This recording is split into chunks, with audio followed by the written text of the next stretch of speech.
Hi guys, for today's video, naghanap pa ako ng pwesto dyan. Mag-unbox tayo ng nabili ko sa TikTok. Tingnan natin kung ano yung nabili ko dyan. So, simula kasi na naglipat kami ng bahay, gusto ko nang mag-order ng mga gamit sa bahay. Gamit. So, mga mumurahin lang yan. So, and binubuksan ko siya. Yung nasa likod, nagdi-discuss po sila may meeting po sila dyan. Kaya ako dyan unbox ng aking TikTok. Yay! Di ba yung ganun? Yung may, yay! Gumagan.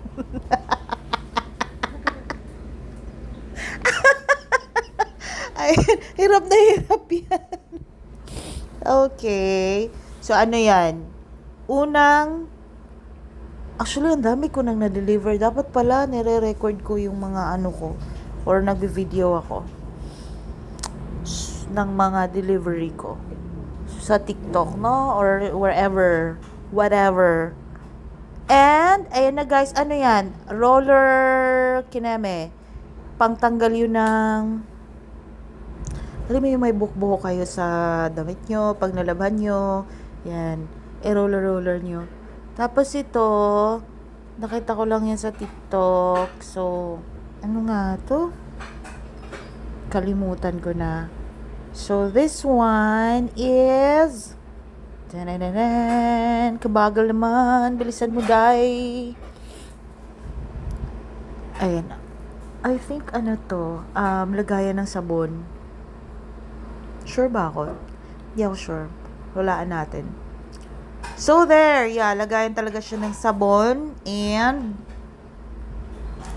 ayan, nilalagay sabon diyan sa hugasan. Sa hugasan, yan. Tapos meron siyang drainage or ano yan, diyan na pupunta yung tulo-tulo, yan. Tapos hindi ko alam yan kung paano ikabit, so ayan, magpapaturo tayo diyan. Papaturo tayo dyan kung paano ikabit. Dito sa bahay, as in zero pa yung mga gamit. Wala talaga. Puro lumang gamit pa yung mga nandyan. Ayan. Yung asawa ko, bakit daw ako bumili dyan? Plastic daw yan. Not good daw. Pero, wala siyang magawa. Dahil tayo ay... Wala lang. So, yan. May pandikit siya. Tapos, ididikit mo siya.